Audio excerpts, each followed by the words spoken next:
to introduce you to an amazing man. He has taught me this much of the world of syntropic agroforestry.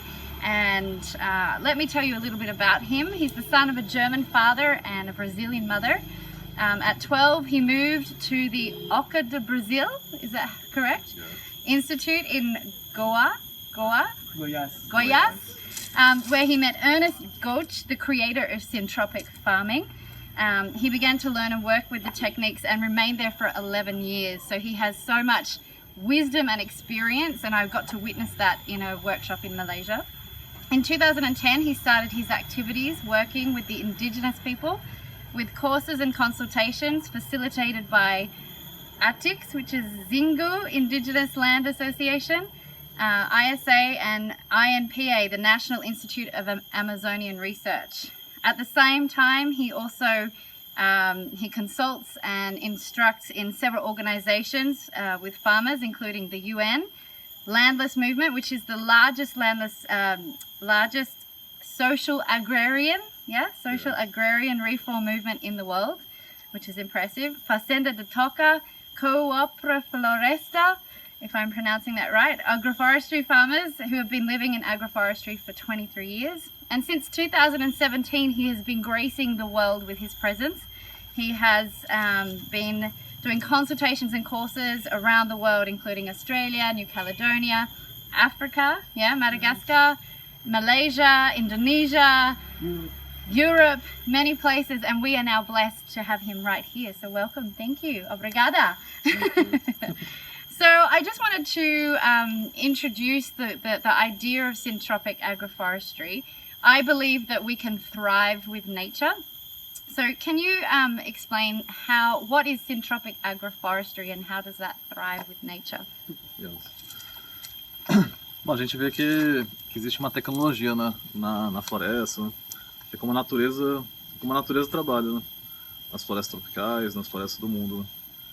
E a gente busca olhar para essa tecnologia, buscar entender essa tecnologia e buscar trazer isso para a nossa agricultura, né? Então, para a gente fazer agrofloresta é fazer agricultura, né? É uma forma de fazer agricultura que respeita os princípios da natureza. E então a gente vê que na floresta tem matéria orgânica, né? Solos florestais tropicais, né? Como aqui na Indonésia, na Amazônia, na floresta do Congo, a média de matéria orgânica no solo, né, é de 5, 6%. Né? Quando a gente pega um solo agricultável, né, nessas regiões, a média de matéria orgânica no solo é 0,5%. Né? E a gente não consegue criar uma planta, né, que nasceu para criar no solo, nasceu para crescer no solo, né, com 5, 6% de matéria orgânica, com 0,5% de matéria orgânica. Né? Então, a gente segue alguns princípios, né, da natureza, da floresta, na nossa agricultura. Quantos por cento? E a gente vê que o organismo do planeta Terra, né, ele criou um mecanismo de recolher a maior fonte de energia que a gente tem, que é o Sol. Né? Esse mecanismo, né, é a floresta. Né? E a gente vê que na floresta existe uma organização no organismo florestal. Né? E as plantas elas estão em meio a esse organismo, né? A laranja no sul da Ásia, a banana no sul da Ásia, o palmeóleo na floresta do Congo, né? As nossas plantas no Brasil também, elas estão em meio a um organismo. Né? Então o que a gente busca, né, é dar um ambiente parecido para a planta, aquele que ela tem dentro desse organismo. Né? Quando a gente estuda, por exemplo, a história da laranja, né, onde ela corre naturalmente, ela está em meio a uma floresta. E ela está em meio a um organismo de floresta, interagindo com os outros órgãos, né? Então tem árvores por cima dela, árvores por baixo.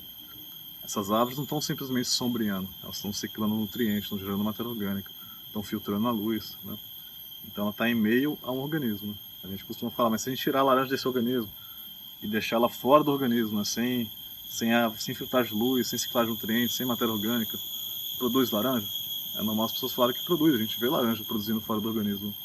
Só que custa caro, né? A gente tem que trazer, externalizar a fertilidade, né? Combater as pragas, custa caro, né? Assim como a gente fala que é o nosso corpo, né? A gente tem os órgãos, né? E cada órgão está no seu lugar, cooperando dentro de um organismo, um com o outro, né?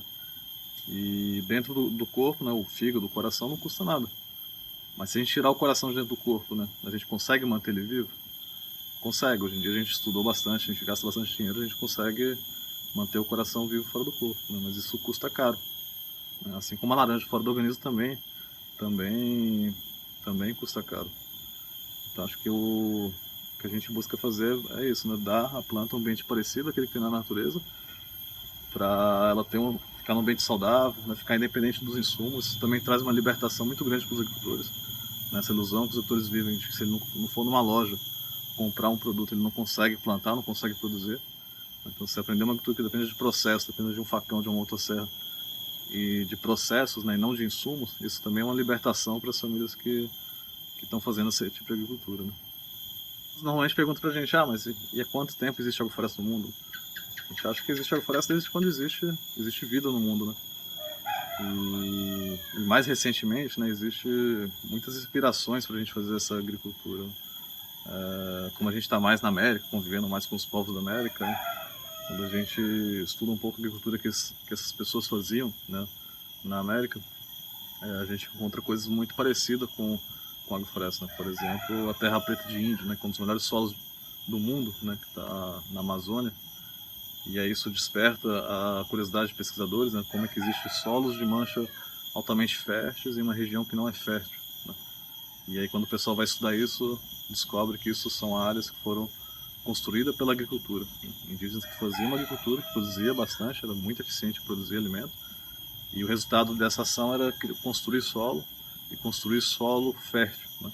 Ao contrário da agricultura que a gente faz hegemonicamente no mundo, né, onde a gente perde solo e perde fertilidade, esses povos construíam solo e construíam solos altamente férteis, né? Então existiam povos que faziam uma agricultura, né, que construía solo e que criava fertilidade no local, conseguia deixar o lugar melhor, né? E é interessante que existem muitas manchas desse tipo de solo na Amazônia, né? Áreas com mais de 100 hectares contínuos, né, desse tipo de solo.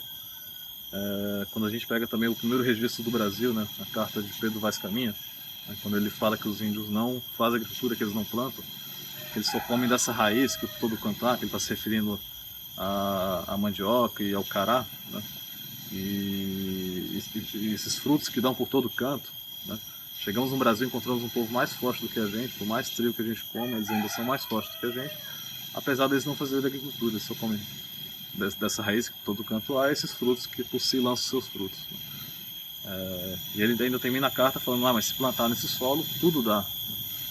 Na verdade, Caminha ele estava olhando para a agricultura. Quando ele chega no Brasil e ele escreve aquela carta, ele estava olhando para a agricultura, mas ele trazia ele com a visão que ele traz da Europa, né, de uma agricultura separada da floresta, separada da natureza. Quando ele olha para aquela agricultura interagindo com a floresta, ele não consegue descrever aquilo como uma agricultura, né? Mas aquilo era uma agricultura, né? Aquela mandioca não era uma mandioca que deu no mato, aquilo era a plantação do índio. Aquela fruta não era uma fruta que deu sozinho no mato, aquilo era o plantio do indígena, né? So, I know you work a lot with the small farmers. So, small farmers who are watching this, who recognize that their soil, they know that it's actually getting more and more degraded and they have to help it. What's your message to them to help them move towards the syntropic farming of regenerating the soil and producing?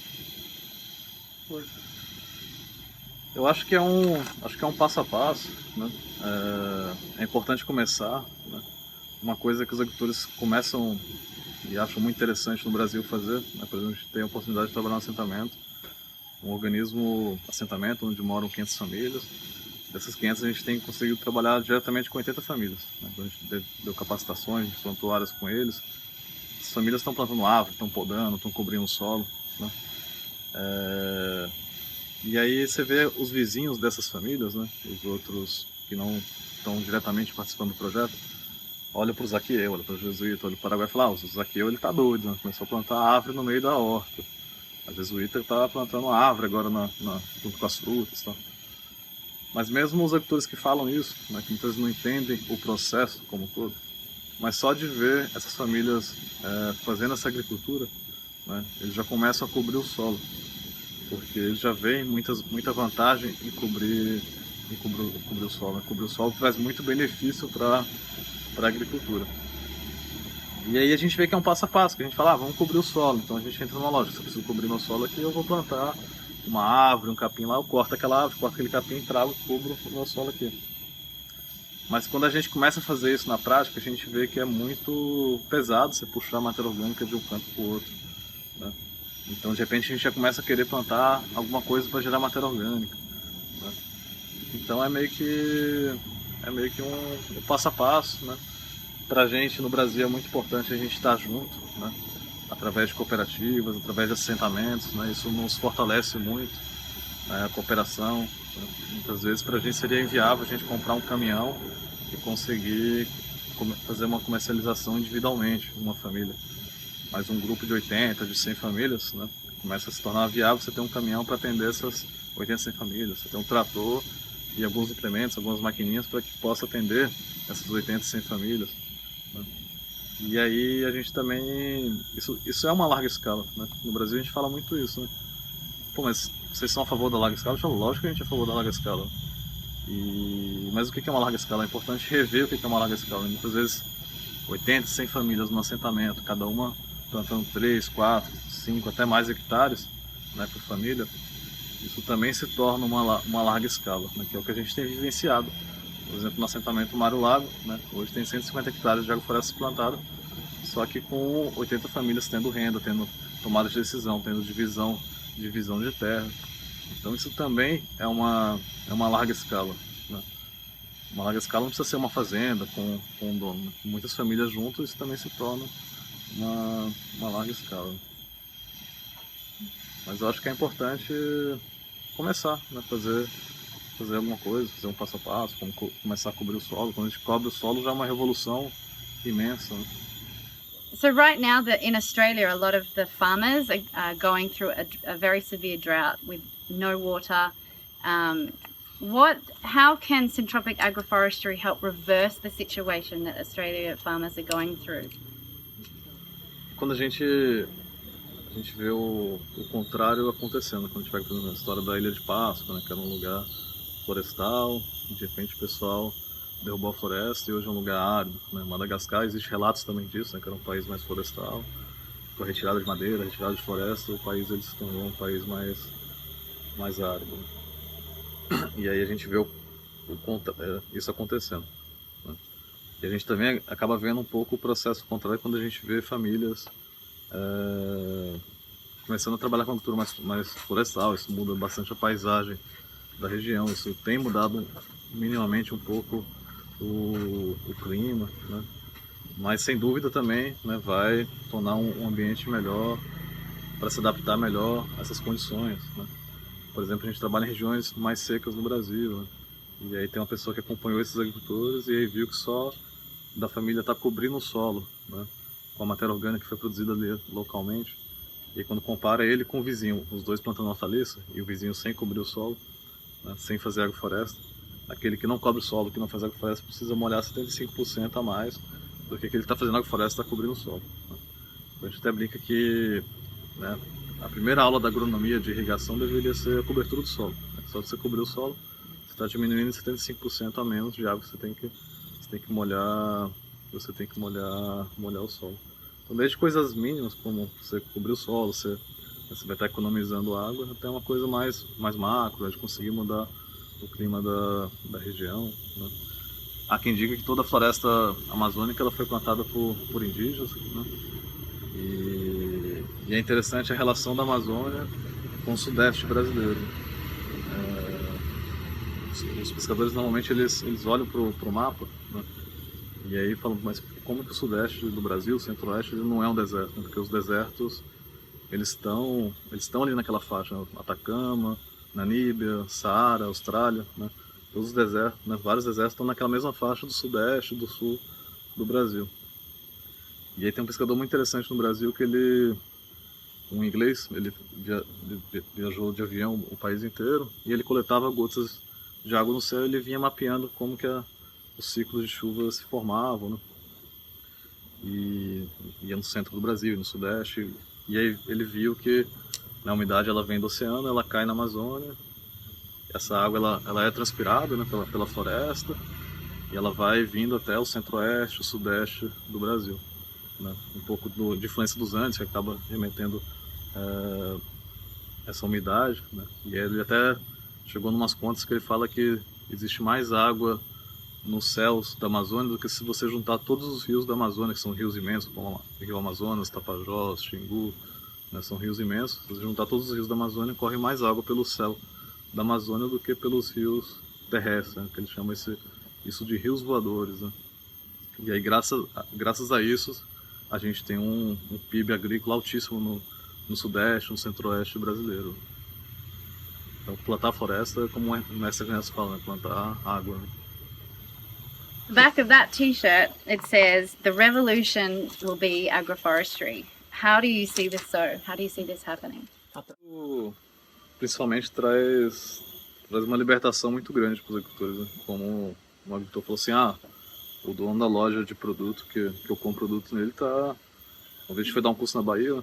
E aí um agricultor falou, o dono da loja onde a gente compra produtos, ele tem uma casa na praia, tem uma caminhonete boa, né? E a gente está aqui todo arrebentado, não consegue nem pagar as contas dos produtos que a gente está comprando. Então a gente fazer uma agricultura que gere renda, gere alimento, né? E ainda consiga deixar o lugar melhor, né? Isso, e tornar o agricultor cada vez mais independente da ilusão que a gente vive, né? De que se a gente não for numa loja comprar os produtos, a gente não consegue alimentar, né? Isso traz uma libertação muito, muito grande para esses agricultores que vêm praticando essa agricultura, né? E para a gente, assim como na agrofloresta, as plantas estarem juntas é fundamental, né? Nas relações humanas também isso é muito importante, né? A gente vê que essa forma que a gente tem conseguindo trabalhar no Brasil, através de cooperativas, através de associações, isso fortalece muito os pequenos agricultores, né, quando eles estão juntos, né? In our workshop, you would often say there is no recipe to follow, but there's more an understanding of the methodology. Can you share a bit more about what you mean by that? A gente vê que não existe uma receita, não tem pessoas fazendo agrofloresta em regiões áridas, né, onde chove 400 milímetros por ano. Tem vezes que fica até anos sem chover, né, como no Nordeste brasileiro. Tem gente fazendo agrofloresta na Amazônia, tem gente fazendo agrofloresta na Austrália, na Europa, né, na África, em diferentes regiões, diferentes climas, diferentes solos, né. E aí, como diz um agricultor na Cooperativa Floresta Pedro Baiano, a agrofloresta ela é a cara do dono, né. Uma vez a gente entendendo os princípios, né, dessa agricultura, né, a gente consegue replicar ela em qualquer lugar do mundo, independente do solo, do clima, das pessoas, que é uma parte muito importante que ajuda a moldar, né, a agrofloresta, né. When humans walk away from any area, nature soon takes over. There's a natural growth. Nature, I always say nature is naturally thriving. In the workshop you talked about natural succession, and I understand it's quite you need to have a fundamental understanding of natural succession in nature. Can you explain a little bit about natural succession and its importance in syntropic agroforestry?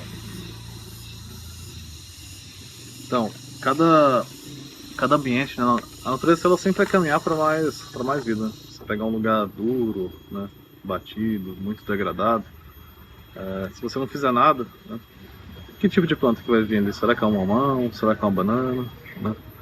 Ou será que são plantas mais parecidas com uma grama, uma carqueja, plantas duras, espinhentas, né? Então vão vir esse tipo de planta, né? Elas vão começar a trabalhar o solo, vão começar a ciclar nutrientes, começar a gerar matéria orgânica, começar a deixar o solo mais fofo, né? E elas vão criar condições para espécies mais exigentes, arbustos, né, poderem vir. E aí vai criar condição para espécies de um ambiente já mais exigente, até chegar num ambiente de abundância, né, com floresta, com solo fértil, né, com pH alto, com ppm de fósforo disponível alto, né, com os nutrientes tudo disponível. E esse é o lugar da maioria das plantas que a gente come, né? As hortaliças, os vegetais, as frutas, né? Normalmente elas são desse ambiente, né? Então a gente fala que a gente é do ambiente de abundância e não do ambiente de colonização, né? Do lugar de carqueja, de gramíneas, de um lugar duro. Né? Então por isso trabalhar com a floresta, né? Por isso trabalhar com essa sucessão natural, porque é o que a vida faz. Então nada mais inteligente do que isso para, né, trazer essa tecnologia para dentro da nossa agricultura. Né? No Brasil, a gente fala muito, tem um dado muito interessante, por mais de 100 anos, 80% de todo o dinheiro que ele vinha do Brasil, que tinha no Brasil, ele vinha do café. Né? O café de São Paulo, do Paraná, de vários estados do Brasil. Né? E é interessante que quando a gente estuda sobre a história do café no Brasil, a gente pesquisa sobre a história do café no Brasil, a gente não encontra citação à adubação. Em nenhum momento a gente encontra nenhuma citação a nenhum tipo de adubo. Né? Mas como é que produzia aquela multidão toda de café sem adubo nenhum? Era todo um café baseado na força da floresta. O pessoal vinha derrubando as florestas. Né? O estado onde a gente mora hoje era um estado com 100% de floresta. O Paraná era um estado 100% florestal. E hoje só existe 5% de floresta. Então toda a floresta foi retirada principalmente para monocultura de café. E hoje você vai o pessoal vem derrubando a floresta, queimava, tinha solos altamente férteis, plantava café, produzia café, muito café, sem adubo nenhum. E hoje você vai nessas regiões, você planta um pé de café, se você não adubar muito, você não vai colher café nenhum. Mas o que aconteceu com a fertilidade? Quando a gente expulsa a floresta do lugar, né, como a gente fez muito no Brasil, como a gente faz muito em outros países, né, a fertilidade ela acaba, né, com processos químicos, né, então o pH baixa, o solo acidifica, os nutrientes acabam se trancando, então muitas vezes o fósforo está ali, o potássio está ali, mas o café não consegue, a banana não consegue comer aquele potássio, aquele fósforo, porque ele está quimicamente indisponível, porque existe uma tecnologia de prender esses nutrientes, que é a acidificação dos solos. Né? Só que a gente consegue acelerar esse processo também. E a agrofloresta ela traz um pouco essa interação, né? Que o movimento ambientalista ele surge quando as pessoas descobrem que quando o homem põe a mão na natureza, ele destrói a natureza. Então a solução seria criar os parques, as zonas protegidas do homem. Né? Isso ajudou muito no Brasil a preservar florestas. Né? Mas a agrofloresta ela traz uma outra perspectiva, né? Onde a gente consegue colocar a mão no lugar e conseguir cumprir nossa função de deixar o lugar melhor. Né? Por exemplo, na Coopera Floresta existem estudos, existem dados sobre isso. E, por exemplo, as agroflorestas das famílias, dos agricultores, elas são mais biodiversas do que as florestas naturais daquela região. Elas têm sequestrado mais carbono da atmosfera do que as florestas naturais, ou então uma regeneração natural daquela região. Né? Então você ter a pessoa, né, a mão humana interagindo com o lugar, tendo renda, tendo interação com o lugar, e produzindo, e conseguindo deixar o lugar melhor do que o que ele era. Então acho que a floresta ela traz um pouco essa perspectiva, para a gente conseguir deixar um saldo positivo energeticamente, não só financeiro, mas ambientalmente, socialmente no lugar. E sem dúvida o aspecto econômico ele é muito importante, né? E de nada vale o agricultor, né, plantar árvore, né, fazer os rios voltarem a correr, como isso vem acontecendo, por exemplo, na Coopera Floresta, né, se ele não conseguir ter uma renda disso. Né? Então o aspecto econômico ele é muito importante, né? E a agrofloresta foi muito importante na vida dessas famílias na Coopera Floresta, onde a renda dessas famílias saiu de 0,3 salários mínimos por mês para 2 salários mínimos por mês, a partir do momento que eles começaram a trabalhar com o sistema agroflorestal. Mas, sem dúvida, né, não só para a gente, mas também para essas famílias, não é só o econômico que é importante. Né? A agrofloresta também traz uma satisfação humana muito grande, a gente poder estar trabalhando com uma agricultura que está gerando alimento, está gerando renda, mas está conseguindo deixar o lugar melhor para os nossos filhos, para as próximas gerações. Né? Como diz um agricultor na Coopera Floresta, pode ser uma ilusão, né, isso que a gente esteja fazendo, mas é aquela doce ilusão da gente estar trabalhando com Deus e não contra Ele. Né? In syntropic agroforestry, one of my favorite things is the fact that the forest communicates with one another. And one of the things you taught was a concept of senescence, that when a forest or part of the forest starts to mature or grow older, it actually can slow down the whole area, the whole forest. Can you talk a little bit about senescence? A gente traz muito ruído na nossa cabeça, né? E a gente acaba muitas vezes replicando o que a gente vive na sociedade nas plantas, né? E a gente vê que isso é um grande erro, né? Porque as plantas elas são bem diferentes da gente, elas têm um senso comunitário muito maior do que a gente, né? Os organismos florestos, o organismo agroflorestal, né? Ele é um organismo, né? Assim como o nosso organismo também, né? Então a raiz da glicídia ela não é a raiz da glicídia, a raiz da banana não é a raiz da banana, assim como a raiz do alface não é da alface, da jaca não é da jaca, da laranja não é da laranja, né? É uma comunidade de raiz, né? Onde uma está interagindo com a outra, trocando, né? Cooperando uma com a outra, né? Então é um organismo, é uma comunidade, né? Assim como o nosso organismo, né? A gente também tem o nosso organismo, né? O fígado, o pulmão, o coração, né? E um está no seu lugar, né? Cooperando, né? Trabalhando num conjunto, né? E um cooperando com o outro, um trocando com o outro, né? A gente fala, imagina se nosso coração fosse um coração separatista, né? Que falasse, não vou interagir com esse organismo que nada, vou segurar o sangue tudo para mim, vou concentrar, né? Para mim, para eu crescer, para ficar mais rico, né? Ele seria maluco, né? Porque ele ia morrer e o resto do corpo ia morrer também, aí o sistema como um todo ia falir, né? Então a gente vê, né, o organismo agroflorestal, né, esses plantios como um organismo. E a gente não pode olhar para as plantas individualmente, né? A gente tem que olhar para o sistema. Então a gente vê que as plantas elas mandam uma mensagem para outra, né? Isso parece até um pouco conversa de hippie, de maluco, né? Mas hoje existe muita ciência por trás disso, né? Então quando uma planta ela está em estado de senescência, de envelhecimento, né? Como por exemplo uma gramínea, como a gente muitas vezes acaba plantando muita gramínea, porque a gente está trabalhando em lugares que já foram muito devastados, principalmente no Brasil, lugares de áreas de reforma agrária, onde já foi muito destruído, né? A gente trabalha muito com as gramíneas, principalmente nesse começo. E quando essa gramínea ela é cortada, ela está crescendo, está rejuvenescida, ela está mandando uma mensagem para outras plantas de crescer, de rejuvenescimento. A partir do momento que ela estagna e ela começa a entrar no estado de senescência, né, ela começa a mandar essa mensagem de senescência para o sistema. Então todo o sistema está sempre rejuvenescido, sempre, né, jovem, né, com muita poda, com muita ciclagem, com muito pulso, né, como o coração que está sempre pulsando, né. Isso para a gente é bem importante, né? Nunca deixar um sistema em estado de senescência.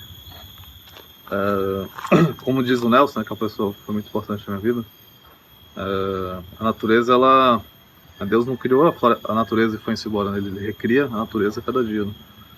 Então a gente não pode olhar para a floresta como uma coisa parada, né? A floresta ela é dinâmica, né? A gente não tem que preservar a floresta, a gente tem que preservar o caminho que a vida faz para abundância, para mais vida no local, né? So I've given you a cute name called the Brazilian monkey with a chainsaw. After seeing Namaste up a tree with a chainsaw, it's definitely something a privilege to watch. Pruning is such an important part of syntropic agroforestry. Just talking about senescence right now, what's the key? Why is there so much pruning in regards to syntropic agroforestry?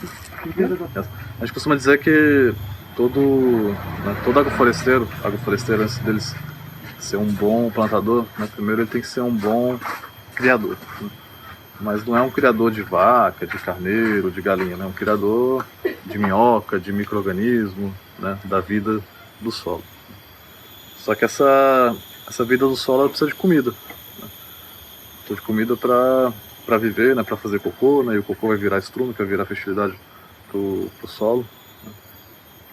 E a comida ela é a matéria orgânica. Então a matéria orgânica para a gente ela é muito importante.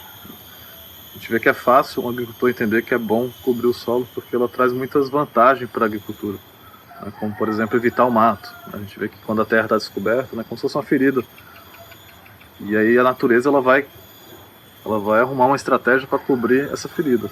E aí muitas vezes vem as gramíneas, vem os matos, né? A gente acaba tendo raiva desses matos. Mas o mato ele é um indicador pra gente, um indicador que a gente não conseguiu cobrir bem o solo. Então a matéria orgânica ela traz algumas vantagens, né, para o agricultor. A matéria orgânica ela evita o mato, né?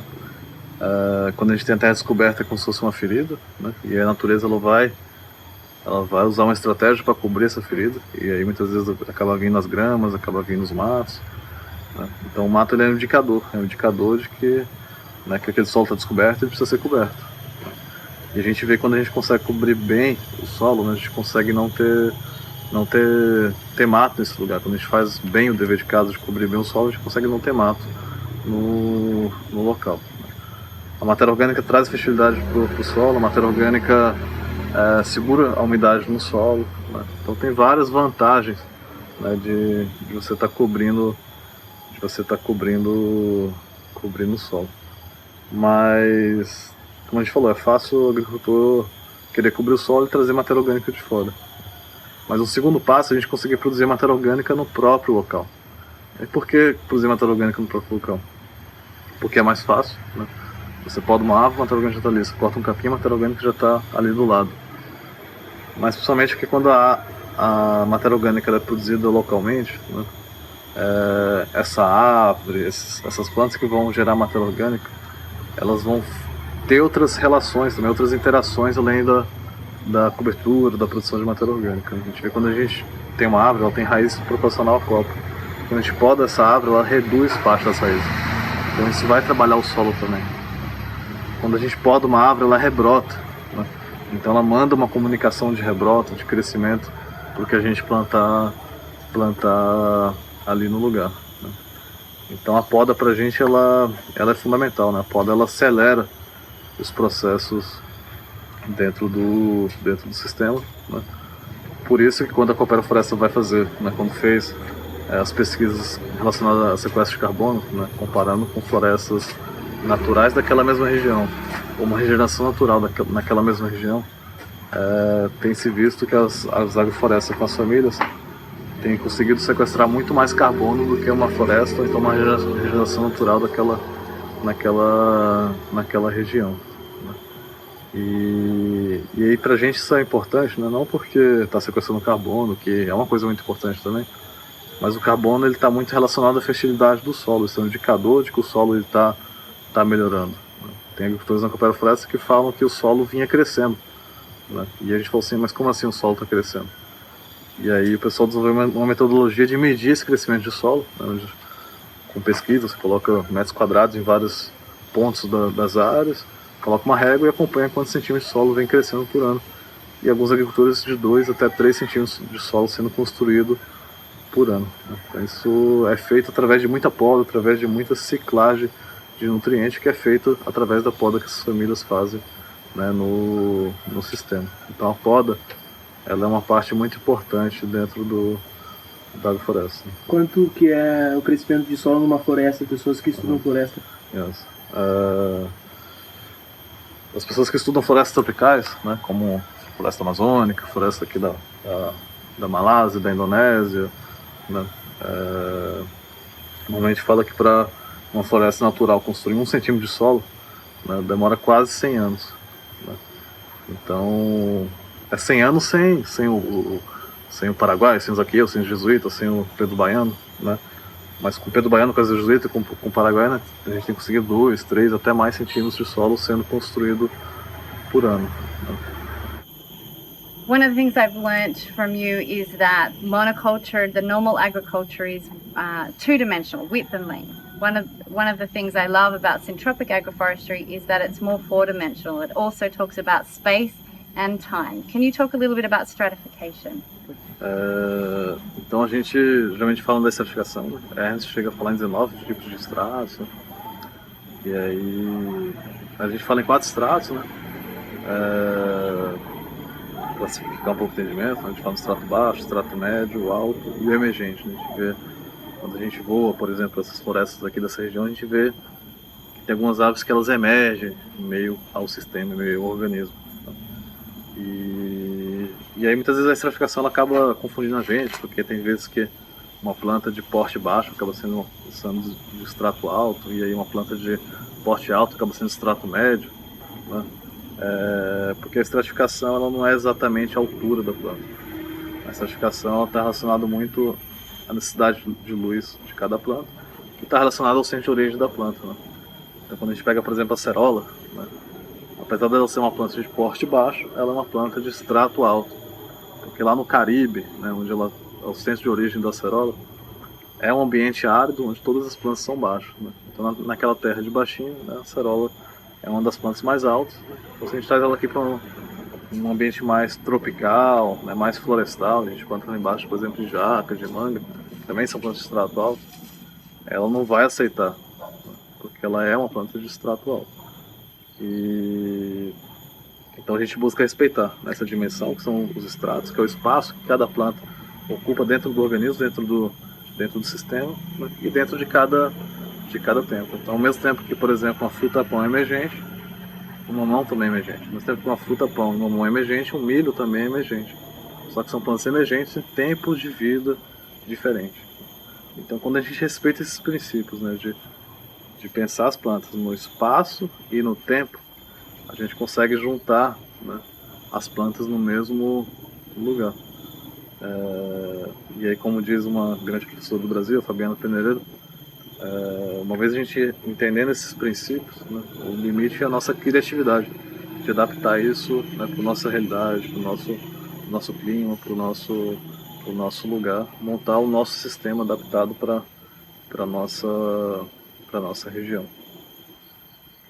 Muito obrigado. Thank you so much for all of your information and what you've shared today. What you're doing out there in the world is absolutely amazing, and I'm very grateful to learn from you and follow you. So if people are interested to find out more about Syntropic Agroforestry or to learn from you or do workshops, where's the best way that they can find you? Nos últimos anos a gente teve a oportunidade de trabalhar através de uma cooperativa. Essa cooperativa se chama Coopera Floresta. E essa cooperativa tem um site, cooperafloresta.com, né? E lá em publicações existem várias publicações, livros, cartilhas, né? Tem uma parte de vídeos também. Infelizmente a gente não tem esses materiais ainda com legenda, mas quem sentir a vontade, se você colocar no Google Tradutor, é possível. E através desse projeto a gente conseguiu, através dessa cooperativa a gente conseguiu trabalhar com outras comunidades, né? Outras cooperativas, onde a gente construiu uma rede, né, em São Paulo e Paraná, através de um projeto. E aí, com o tempo, a gente acabou se desvinculando da cooperativa, os pesquisadores, os técnicos.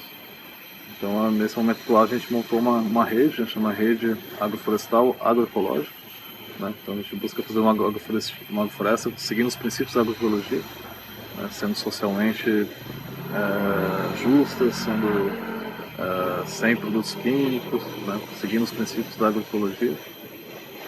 E então, junto com as pessoas, né, desse projeto, né, eu, Nelson, vários pesquisadores, técnicos, a gente está lançando essa semana a rede agroflorestal, né, e a gente tem a página no Facebook, Namastê Mr. Schmidt, e aí tem no Instagram também, né, e tem uma página no Facebook também, que é Namastê Agroflorestal, no Facebook e no Instagram também. Quem quiser seguir, a gente sempre está postando coisas, né, por onde a gente está passando, está compartilhando. Para a gente é muito importante esse movimento de um conhecimento aberto, né? Um conhecimento que é dos agricultores, então não pode ser fechado. Também tem dois sites muito interessantes, né, que acompanham o trabalho especialmente do Ernst, né? Um é Agenda Gate, né? E outro Life Syntrop, né? Tem um site, né, onde o Felipe e a Dayana, que são pessoas que auxiliam, apoiam o Ernst, vem alimentando esse site. Tem bastante material, tem material com legenda em inglês, tem cartilhas com escrita em inglês. This man is amazing. You should follow him if you're interested in this, even just a tiny bit. You will learn so much. Thank you so much. Obrigada. Muito obrigada.